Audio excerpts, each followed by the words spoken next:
कोशिश करें। लौटेंगे अजीत, जावेद अहमद जी, जावेद जी, अगर देखिए आप अपना तर्क रख रहे हैं, समाजवादी पार्टी अपना तर्क रख रही है, सिंह साहब भी अपना तर्क रख रहे हैं, लेकिन कुछ तर्क समाजवादी पार्टी के दम हैं सर कि कई सीटों पर आप लोग ऐसा खेला करते हैं जहां पर मजबूत कैंडिडेट अपना उतार देते हैं और कहीं ना कहीं बीजेपी के लिए जीत का रास्ता खोल देते हैं।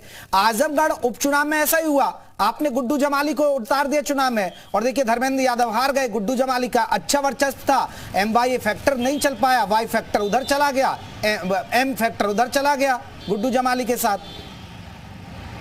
इनका Y अकेला रह गया। अभी मैं आपकी बात का जवाब दे रहा हूं मैं। देखिए जो आपने आजमगढ़ की बात कही थी, अब ये बताइए कि टिकट वितरण का जिम्मेदारी किसकी होती है? राष्ट्रीय अध्यक्ष की होती है। यही तो कह रहे हैं ना कि बीजेपी के दफ्तर में टिकट तय होती है बीएसपी की। अरे भाई आप बोलने को खुद ही बोल, जनार्दन मालिक है कि आप अपना बोल देगा हम मान लेंगे। देखिए मैं बता दूं उनका दर्द क्या, सुन लीजिए जो राष्ट्रीय अध्यक्ष जी ने इनके कहा उनका दर्द क्या है। देखिए उत्तर प्रदेश का निकट में नगर निगम का, नगर पंचायत का चुनाव होने वाला है।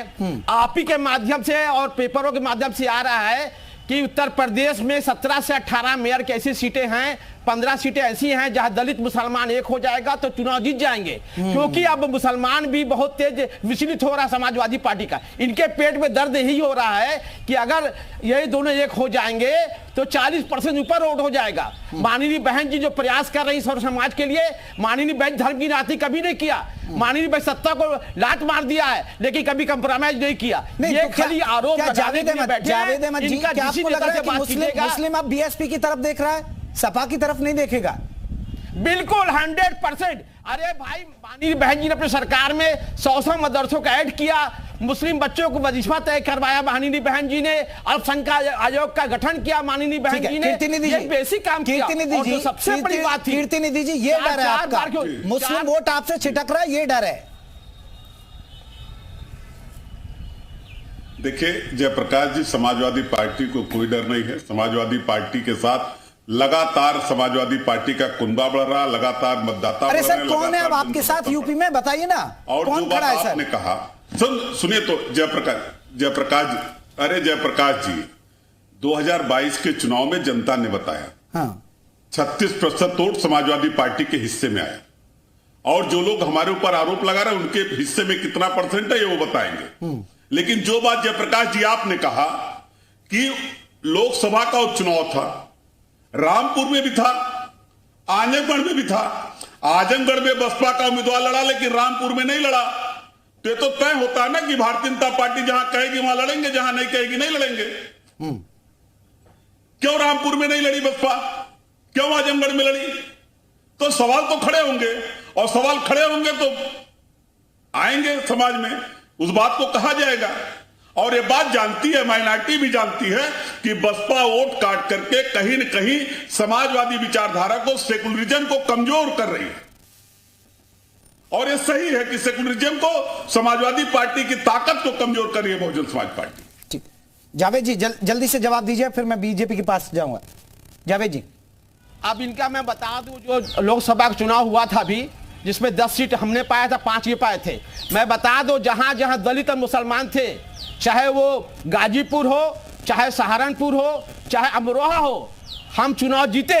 और जहां जहां इनका बेसोर था, कन्नौज से इनकी माननीय अखिलेश यादव की पत्नी तक चुनाव हार गई, क्योंकि इनका वोट तो भाजपा में चला जाता है। लेकिन हमारे कौम के लोगों ने एक तरफा वोट दिया था, और नतीजा है कि 3-3 मुसलमान गाजीपुर से, अमरोहा से, सहारनपुर से सांसद बने बहुजन समाज पार्टी का। इनका वोट हमेशा बहक जाता है, हमारा वोट कहीं बहकता नहीं। ये अखिलेश का डर है कि वोट छिटक जाएगा? सिंह साहब, ये अखिलेश यादव का डर है 100%।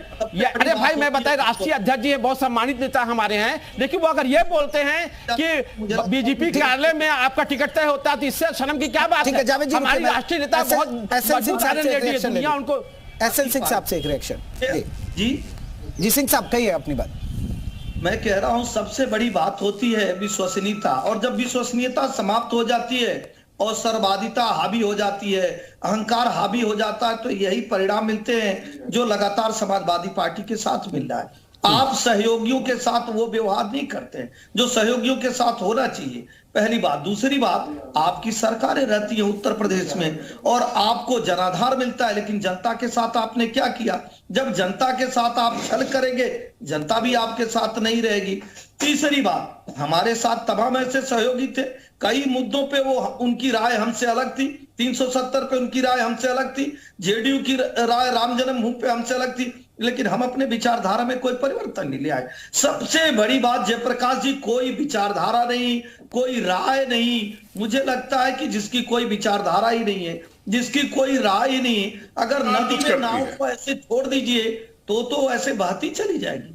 किनारे लगाने के लिए साथ बैठकर एक नीति बनती है, नीतियों का निर्धारण होता है, सहयोगी की राय ली जाती है। अभी राजभर साहब क्या आरोप लगाए कि चुनाव के समय हमसे कोई राय नहीं लिया जाता था, तो सहयोगी आपके साथ कैसे रहेंगे? बहन मायावती जी के साथ आप साथ गठबंधन करते हैं, इसके पहले भी गठबंधन करते हैं। चलिए, ये बयान अखिलेश यादव ने दिया, इस बयान के बहुत सारे मायने हैं, क्योंकि निकाय चुनाव भी नजदीक है और लोकसभा चुनाव भी नजदीक है।